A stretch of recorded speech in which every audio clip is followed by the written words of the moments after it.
राधे राधे। जय श्री कृष्ण। ज्येष्ठ मास महत्व कथा अध्याय 3 में आप सभी का स्वागत है। ज्येष्ठ मास का यह पावन समय भगवान श्री विष्णु को विशेष कृपा प्राप्त करने का काल माना जाता है। ऐसा कहा जाता है कि इस मास में भक्ति कथा और स्मरण से भगवान स्वयं भक्तों के जीवन में सुख शांति और धर्म का प्रकाश भर देते हैं। अब हम अपनी इस दिव्य और पावन कथा आरंभ करने जा रहे हैं। तो आज की इस कथा का आरंभ करेंगे हम धर्मराज की पावन और पवित्र पुण्य कथा से। हिंदू धर्म ग्रंथों खासकर ऋग्वेद, महाभारत और गरुड़ पुराण में अलग अलग रूपों में मिलती है। बहुत समय पहले सूर्यदेव यानी सूर्यदेव का विवाह संज्ञा से हुआ। उनसे 3 संतानें हुई, यम, यमी और बाद में अन्य संतानें। यमराज का असली नाम यम था। वे जन्म से ही गंभीर थे, न्यायप्रिय और सत्यवादी थे। कहानी में एक मोड़ आता है। सूर्यदेव की तेज गर्मी को सहन न कर पाने के कारण संज्ञा ने अपनी छाया यानी परछाई को अपने स्थान छोड़ दिया, जिसे छाया कहा गया, और खुद तप करने चली गई। छाया ने यम और यमी को इतनी देखभाल नहीं की जितनी अपने बच्चे की करती थी। एक दिन जब यम को यह अन्याय सहन नहीं हुआ तो उन्होंने गुस्से में छाया से बहस कर ली। छाया ने क्रोधित होकर यम को श्राप दे दिया, तुम्हारे पैर गल जाएंगे।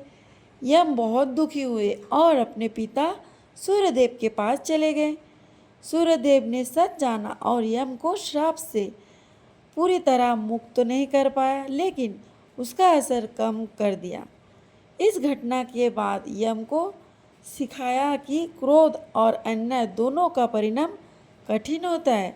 इसके बाद यम ने गहरी तपस्या की। वे चाहते थे कि सच्चाई और न्याय के मार्ग पर चले।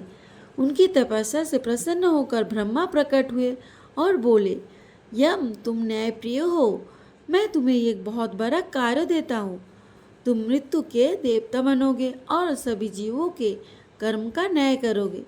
इस प्रकार बने यमराज मृत्यु के देव और धर्मराज न्याय के देव। यमराज का काम सिर्फ मृत्यु देना नहीं बल्कि न्याय करना है। उनके साथ एक सहायक होता है, चित्रगुप्त, जो हर इंसान के कर्मों का हिसाब लिखते हैं।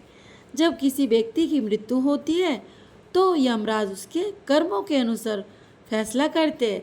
अच्छे कर्म स्वर्ग, बुरे कर्म नरक, इसलिए उन्हें धर्मराज कहा जाता है, यानी धर्म के अनुसार न्याय करने वाला राजा। यमलोक और उनका स्वभाव। यमराज का निवास यमलोक में माना जाता है। वे काले रंग के भैंसे पर सवार होते हैं और हाथ में गदा रखते हैं। लेकिन ध्यान देने वाली बात यह है कि वे क्रूर नहीं है बल्कि न्यायप्रिय और निष्पक्ष है। उनका स्वभाव सख्त लेकिन न्यायपूर्ण, सत्य के पक्ष में बिना पक्षपात के निर्णय लेने वाले। एक प्रसिद्ध प्रसंग। नचिकेता नाम का एक बालक यमराज के पास पहुंचा। उसने यमराज से पूछा, मृत्यु के बाद क्या होता है? यमराज ने पहले उसे टालना चाहा, लेकिन जब नचिकेता अड़िग रहा तो उन्होंने उसे आत्मा और जीवन का गहरा ज्ञान दिया। उसे पता चलता है कि यमराज की केवल मृत्यु के देव नहीं बल्कि ज्ञान देने वाले भी है। यमराज की पूरी कहानी हमें यही सिखाती है कि जन्म से भी वे सत्य और न्याय के मार्ग पर थे। कठिनाई से सीख लेकर और मजबूत बने। तपस्या से उन्होंने अपना उद्देश्य पाया। अंत में बने धर्मराज। एक समय की बात है जब नैमिषारण्य में अनेक ऋषि मुनि एकत्र हुए यज्ञ कर रहे थे। वहाँ परम ज्ञानी सूत जी महाराज विराजमान थे। उन ऋषियों ने विनम्र भाव से प्रश्न किया, हे सूत जी, आप हमें ज्येष्ठ मास के महत्व का विस्तार से वर्णन करें और धर्मराज की उस पावन कथा को सुनाइए जिससे मनुष्य के पापों का नाश हो और उसे उत्तम गति प्राप्त हो। सूत जी बोले, हे मुनियों, ध्यानपूर्वक सुनो। मैं तुम्हें धर्मराज की वह दिव्य गाथा सुनाता हूँ जिसका श्रवण करने से मनुष्य पापों से मुक्त हो जाता है। प्राचीन काल में एक नगर में एक ब्राह्मण रहता था। वह विद्वान तो था परंतु धर्म कर्म में उसकी श्रद्धा नहीं थी। वह अक्सर अधर्म के मार्ग पे चल पड़ता और अपने जीवन को व्यर्थ कार्यों में नष्ट कर रहा था। समय बीतता गया और एक दिन उस ब्राह्मण की मृत्यु हो गई। मृत्यु के पश्चात यमदूत उसे पकड़कर यमलोक ले गए। वहां पहुंचकर उसे यमराज के सामने प्रस्तुत किया गया। धर्मराज, जो न्याय के प्रतीक है, गंभीर स्वर में बोले, हे जीव, तुमने अपने जीवन में क्या क्या कर्म किए हैं, उसका लेखा जोखा प्रस्तुत किया जाएगा। तभी वहाँ चित्रगुप्त प्रकट हुए और उन्होंने उस ब्राह्मण के सभी कर्मों का लेखा पढ़ना शुरू किया। उन्होंने बताया कि उस ब्राह्मण ने अपने जीवन में अनेक प्रकार के पाप किए हैं, धर्म की उपेक्षा की, दूसरों को कष्ट दिया और सत्य मार्ग से भटक गया। यह सुनकर धर्मराज कहा, हे जीव, तुमने अपने कर्मों के अनुसार दंड भोगना पड़ेगा। ब्राह्मण भयभीत हो गया और कांपते हुए बोला, हे धर्मराज, क्या मेरे लिए कोई पुण्य नहीं है? क्या मुझे मुक्ति नहीं मिल सकती? धर्मराज कुछ क्षण शांत रहे, फिर बोले, हे जीव, यद्यपि तूने पाप किए हैं, परंतु एक बार तूने ज्येष्ठ मास में श्रद्धा से भगवान का स्मरण किया था और एक दिन व्रत भी किया था। ब्राह्मण को याद आया कि सच में एक बार उसने ज्येष्ठ मास का कथा सुनी थी और थोड़ा सा दान भी किया था। धर्मराज आगे बोले, ज्येष्ठ मास में किया गया छोटा सा भी पुण्य अत्यंत फलदायी होता है।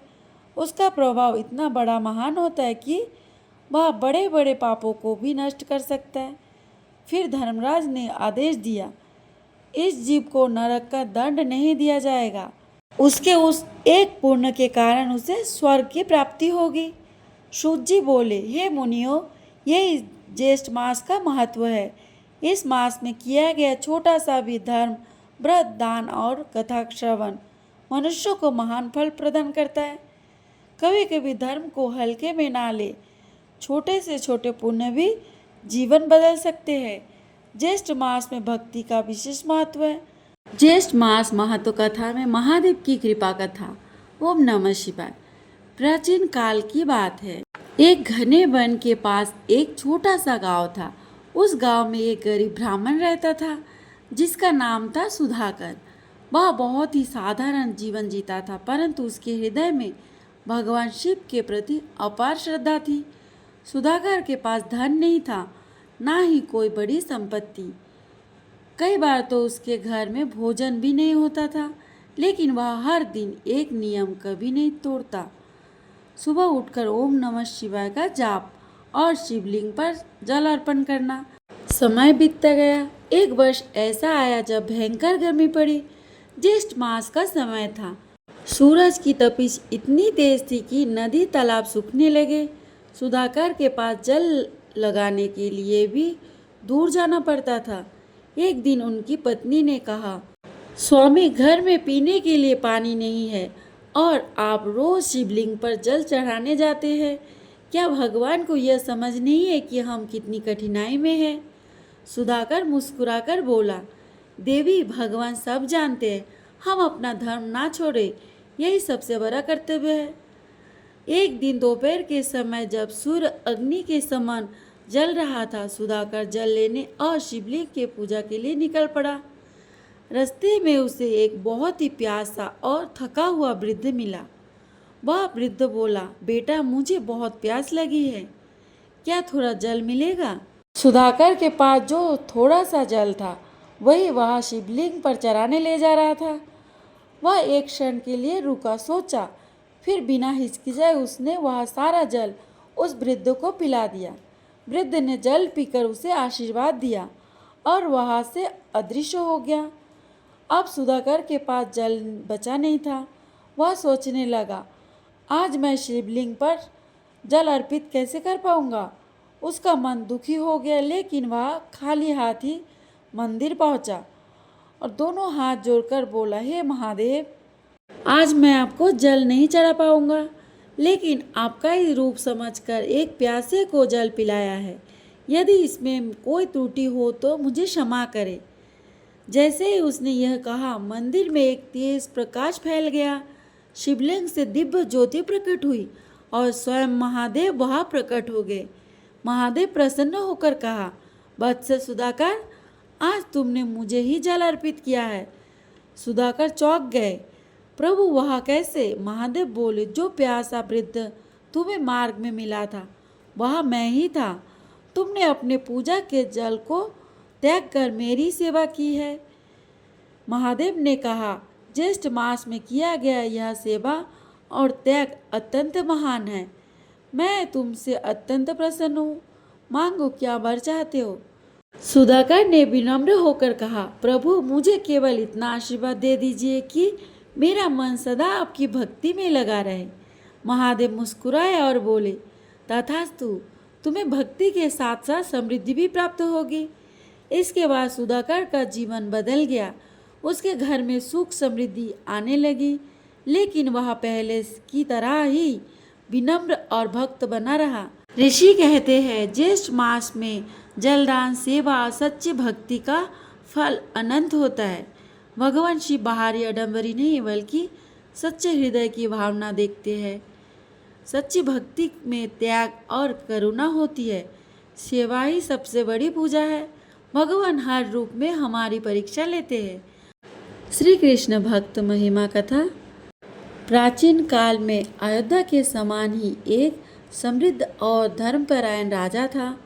वह एक महान और तेजस्वी राजा राज्य करते थे। राजा अम्बरीश, वे केवल नाम के राजा नहीं थे बल्कि सच्चे अर्थ में धर्म और भक्ति के प्रतीक थे। उनका मन, उनकी बुद्धि, उनका हर श्वास केवल भगवान श्री कृष्ण श्री हरि में ही लीन रहता था। राजा अम्बरीश के पास अपर धन, सेना, ऐश्वर्य सब कुछ था, लेकिन फिर भी उनके जीवन में कोई अहंकार नहीं था। वे प्रजा को अपने बच्चे के समान मानते थे, हर निर्णय धर्म के अनुसार लेते थे और सबसे बड़ी बात, वे अपने हर कर्म को भगवान को समर्पित करके करते थे। सुबह उठते भगवान का स्मरण करना, दिन भर सेवा और धर्म और रात्रि में भजन, यही उनका जीवन था। एक समय की बात है, राजा अम्बरीश ने अत्यंत श्रद्धा से निर्जला एकादशी व्रत करने का संकल्प लिया। उन्होंने पूरे विधि विधान से व्रत रखा, भजन किया, दान किया और रात भर भगवान का नाम जपते रहे। द्वादशी का दिन आया। अब व्रत खोलने का शुभ मुहूर्त समय निकट था। उसी समय वहां पहुंचे दुर्वासा ऋषि। राजा ने तुरंत उनका स्वागत किया। भगवान, आप पधारे, मेरा जीवन धन्य हो गया। कृपया भोजन ग्रहण करें, फिर मैं व्रत पूर्ण करूंगा। दुर्वासा बोले, राजन, मैं पहले यमुना स्नान करके आता हूँ, फिर भोजन करूंगा। दुर्वासा ऋषि स्नान के लिए चले गए, लेकिन समय बीतता गया। उधर मुहूर्त निकलने वाला था। अब राजा के सामने धर्म संकट खड़ा हो गया। यदि व्रत का समय पर नहीं खोला तो नियम भंग, यदि ऋषि के बिना खाया तो उनका अपमान। राजा चिंतित हो गए। उन्होंने विद्वान ब्राह्मणों से पूछा। उन्होंने कहा, राजन, आप केवल जल का आचमन कर लीजिए, यह भोजन भी नहीं माना जाएगा और व्रत भी पूर्ण हो जाएगा। राजा ने भगवान का स्मरण किया और धीरे धीरे एक घूंट जल ग्रहण किया। इतने में दुर्वासा ऋषि लौट आए। उनकी दिव्य दृष्टि से उन्हें सब ज्ञात हो गया। दुर्वासा ऋषि क्रोधित हो उठे, राजन, तुमने मेरा अपमान किया, तुमने मेरे बिना व्रत तोड़ा। तो उन्होंने अपनी जटाओं को झटकाकर और उसे एक भयानक अग्नि राक्षस उत्पन्न किया। वह राक्षस गर्जना करता हुआ राजा अम्बरीश की ओर दौड़ा। लेकिन देखो भक्त की महिमा, राजा अम्बरीश शांत खड़े रहे, ना भय, ना क्रोध, ना प्रतिकार, बस आंखें बंद करके भगवान श्री कृष्ण का स्मरण। तभी आकाश में गर्जना हुई और वह प्रकट हुआ सुदर्शन चक्र। उस चक्र ने पल भर में उस राक्षस को भस्म कर दिया और फिर दुर्वासा ऋषि की ओर बढ़ा। ऋषि दौड़े। अब दुर्वासा ऋषि भयभीत हो गए। वे भागे ब्रह्मा जी के पास, उन्होंने मना कर दिया। शिव जी के पास उन्होंने भी असमर्थता जताई। अंत में वहां पहुंचे भगवान विष्णु के धाम। भगवान का उत्तर। विष्णु भगवान मुस्कुराए और बोले, हे मुनि, मैं अपने भक्तों के प्रेम में अंधा हूँ। मैं स्वतंत्र नहीं हूँ। मेरे लिए मेरा भक्त ही सब कुछ है। यदि आपको रक्षा चाहिए तो अम्बरीश के पास जाइए। दुर्वासा ऋषि तुरंत लौटे और राजा अम्बरीश के चरणों में गिर पड़े। राजन, मुझे क्षमा करें। भक्त की महिमा। राजा अम्बरीश तुरंत बोले, भगवान आप पूजनीय हैं, मैं आपको कैसे दोष दे सकता हूँ। उन्होंने भगवान से प्रार्थना की और सुदर्शन चक्र शांत हो गया। और अब सुनो सबसे अद्भुत बात। राजा अम्बरीश ने 1 वर्ष तक भोजन नहीं किया था। वे दुर्वासा ऋषि की प्रतीक्षा करते रहे ताकि पहले अतिथि भोजन करे, फिर भी वे स्वयं। यह होती है सच्ची भक्ति, सच्चा धर्म। भगवान अपने भक्तों के अधीन होते हैं। सच्चा भक्त कभी अहंकार नहीं करता। भक्ति में धैर्य, विनम्रता और विश्वास सबसे बड़ा बल है। भक्तजनों, भगवान कहते हैं, मैं अपने भक्तों के वश में हूँ। तो जो सच्चे मन से श्री कृष्ण को पुकारता है, उसकी रक्षा स्वयं भगवान करते हैं। और यही है भक्त और भगवान के प्रेम की सच्ची महिमा। आप सभी को अगर वीडियो अच्छा लगे तो लाइक, कमेंट एंड सब्सक्राइब कर देना। राधे राधे।